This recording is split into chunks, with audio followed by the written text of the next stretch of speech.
What is up? What is up, guys? This is the Bigfoot here, and I've been struggling in FIFA lately, and I was wondering, uh, I was wondering about DDA and remembering things from the past. I have been a really FIFA faithful since FIFA 16, and I came across this discussion I read it.com and this discussion they're talking about DDA, people just venting their frustrations with the game. And I came across this code, my friend from FIFA 17. I remember that when this code first uh, was discovered and people learn about it, and the code pretty much went viral that in FIFA 17 we the community uh, we we talk so much about this. Definitely, it caused a stir in the community, but we actually didn't get together as a community and just return the game en masse. We didn't do anything, so nothing changed back in the day. But I mean, I'm so surprised that I came across. Someone probably copy pasted it and just put it here in this conversation as their comment. Thank you, whoever you are. Uh, but I mean, it begs the question, like, how much are you being nerfed, or how much is the difficulty being increased uh, every time you're winning or you're actually superior to your opponent, And it's funny that, you know, we might be playing the game just oblivious to the fact that EA is doing so many things under the hood, and we just play the game, and sometimes we are too hard to ourselves. We think we suck.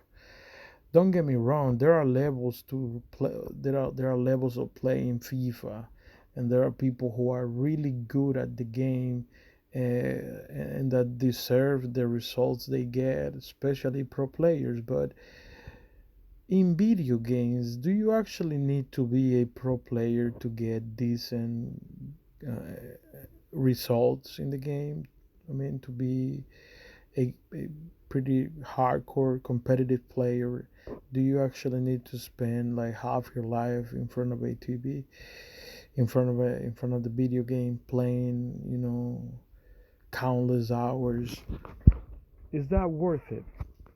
Especially knowing that most video games nowadays are so manipulated. And right here we have, and I just wanted to dive in just to see how would actually your game be affected by this thing. And this came out in during 2017, 2016, so that means that probably things might have changed or gotten better with all the progression in AI. For sure, it must have gotten better, but let's just fantasize a little bit about this and just wonder. Let me give you the first example. This is the first line of the code: goal evaluation. If the if user score is greater than the opponent's score before 5 minutes, increase difficulty by 25%. So imagine this. If you go to squad battles, let's just try to make this mental experiment. If you go to squad battles, you would find out that we in FIFA have six difficulties, right? We have beginner, we have semi pro, professional, world class, legendary, and ultimate. If we divide 100% by 6, that's like 16.5, 16.75, close to that, right?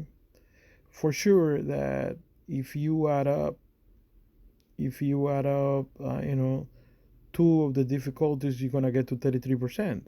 And if you out of four, that's 66%. So if you're playing like in world class, you're facing 66% of the possible difficulty.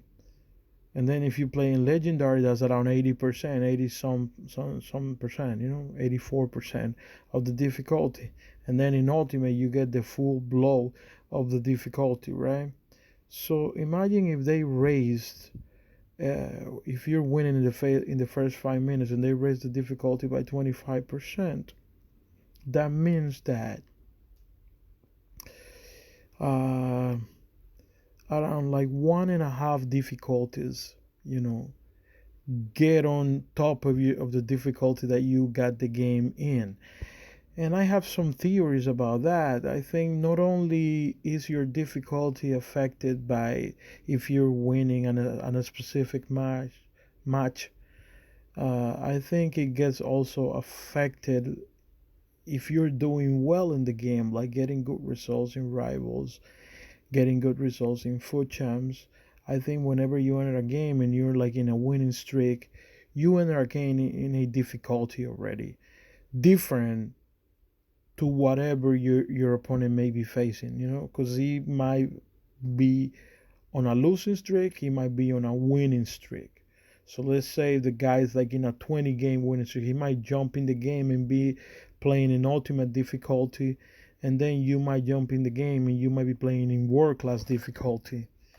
You feel me? And then whatever happens in the game, you start being dominated, and then uh, the game raises the difficulty a little more, you know, against the guy. But I mean, if you're facing a guy that's really good in ultimate difficulty, the greatest difficulty there is, that most pro players and elite player and elite division players are, it won't do much because those guys, they know the mechanics of the game upside down, and they're fast. So it's not gonna have an effect in those type of players because they know the game, and they just gonna beat the game. But if you're like me, just a hardcore average player, we might see then ourselves being affected by this. Imagine like the more you play, I mean, if you have a lot of possession in a match, you're gonna get hit with another 25%, and then you keep on playing, and if you score another goal, you're gonna get hit with another 25%, and the difficulty keeps increasing. We could take so many things from this, like we could know that there's no point in quitting matches because you might have a good shot at, if you're a decent player, you might have a good shot at coming back in matches. Also, it is so frustrating and it is so disappointing that you are playing your butt off in FIFA, and if you're the type of player that plays every day, you might be being finessed by EA and just straight up like losing matches that you don't deserve to lose, and maybe winning some of them that you don't deserve to win too. But I mean, come on, man. We want reality. We want to know the level that we are actually at, and maybe improve. I mean, what EA has done for money, man, has no forgiveness because we we have to be able to get better at the game and really have a real assessment of our skill and our power in the game, and be able to progress. But if we start getting wins, we might tend to think that we are good enough and not work on the things that we should work to improve in the game, and makes the game a total waste of time because it's just entertainment. You're not getting anywhere. Some people play the game because they have the dream of becoming pro players. Some people play the game for fun, and I know most casuals do, and I know that that's the intended audience that EA makes the game for. They want the most casuals and the most casual people that spend. That would be the ideal audience for EA. EA just cares about getting new people and new people that spend. They don't care about the faithful. They don't care. They don't care about the hardcore. And it is so sad, man, that the more you play, the more you dominate in a match, the least likely you'll be to actually maybe come out with the result, a favorable result for you. I mean, this has been it. I don't want to keep on like just looping about this. This came out like 6 years ago or 7 years ago, and we haven't done anything about it. Uh, this has been it, guys. This is the Bigfoot. Please leave a like, subscribe, and I'm out.